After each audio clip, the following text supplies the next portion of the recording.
President Barack Obama and Republican presidential candidate Mitt Romney confronted each other over the economy, Libya and the auto industry bailout during the second presidential debate.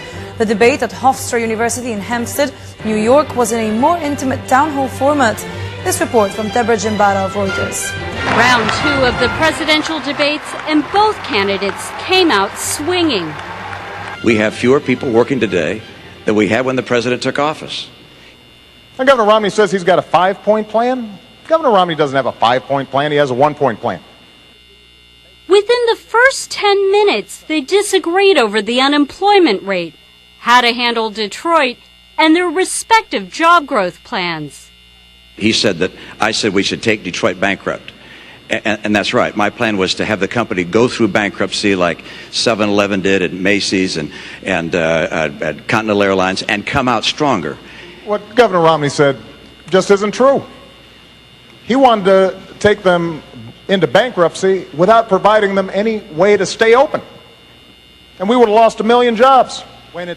The town hall format saw both candidates on their feet, sometimes circling each other as they responded to questions from undecided voters.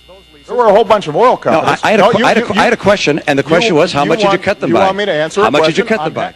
That the State Department refused extra security for our embassy in Benghazi, Libya, prior to the attacks that killed 4 Americans. Who was it that denied enhanced security, and why? I send them there, oftentimes in harm's way. I know these folks.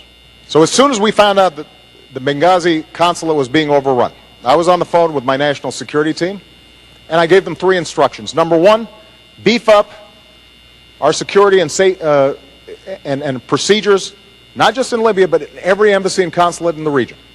Number 2, investigate exactly what happened, regardless of where the facts lead us, to make sure that folks are held accountable and it doesn't happen again. You said in the Rose Garden, the day after the attack, it was an act of terror. It was not a spontaneous demonstration. Is that what you're saying? Please proceed, Governor.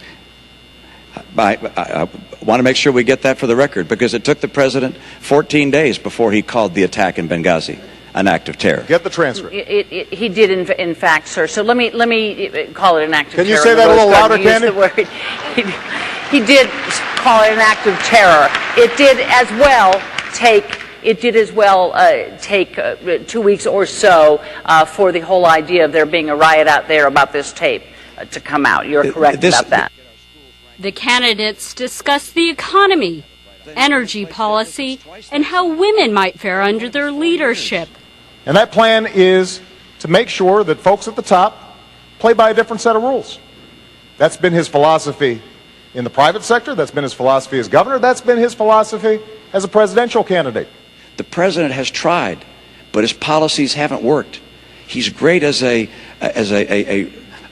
speaker and describing his plans and his vision. That's wonderful, except we have a record to look at. The latest Reuters Ipsos poll shows Obama with a slim lead, 46% to Romney's 43%, with 3 weeks to go until Election Day.